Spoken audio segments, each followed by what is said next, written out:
Nicolas Durand, donc décorateur scénographe. Alors je suis consulté par des compagnies, par des théâtres, par le cinéma pour des projets de déco ou d'aménagement de volume.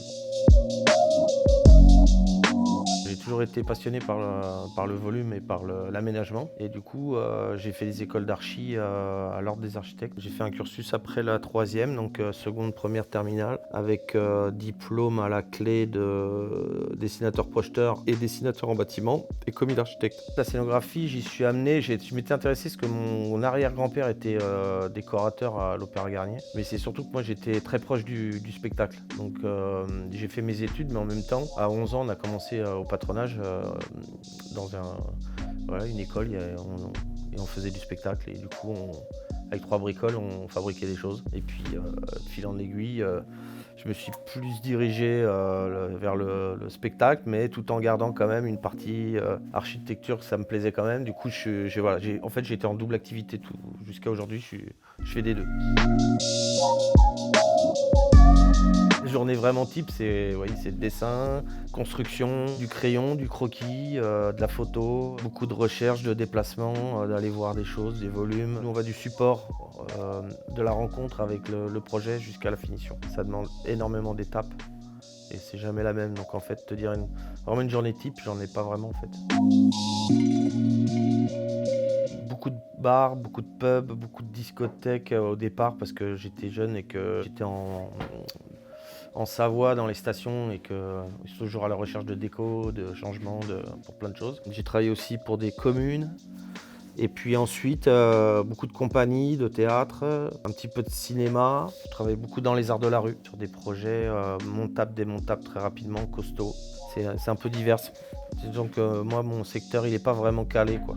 Si j'ai une proposition pour une mairie pour faire un décor, je peux.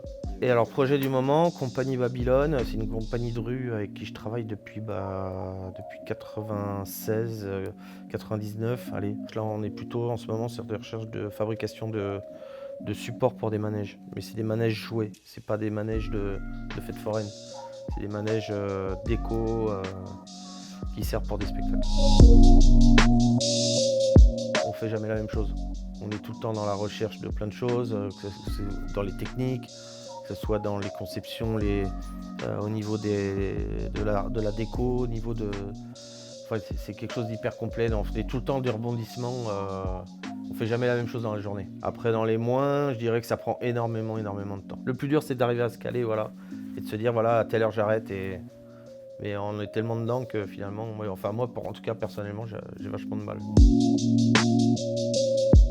C'était pour une commune qui faisait en fait l'inauguration d'un boulodrome. Et en fait, ils m'ont demandé, voilà, qu'est-ce qu'on pourrait faire pour faire une journée sympa, une déco, un truc qui marque le coup, quoi. Et on a cherché un moment, on a mis une caravane sur le terrain du boulodrome le jour de l'inauguration, qui était sur chandelle, mais vraiment une caravane toute pourrie, quoi. Donc les gens sont arrivés pour un concours de boules. Et la première journée, ça a été compliqué parce qu'ils étaient vraiment énervés, quoi, de voir cette caravane en plein milieu, tu vois, d'un terrain de boules, quoi. Ils ne pouvaient pas la bouger, rien, donc police, gendarmerie, la totale. Et puis le lendemain, sur la deuxième partie, en fait, ils sont revenus et en fait, il y avait une boule de pétanque, tu vois, qui avait explosé la caravane, qui était posée dessus, mais la boule de pétanque faisait 5 mètres de diamètre, toi. Et en fait, dans la nuit, on est arrivé au tractopelle, on l'avait défoncé et on a posé cette boule de résine, tu vois, qu'on a assemblée, quoi. Je crois que c'est une de mes plus belles, un des plus beaux souvenirs de Céno.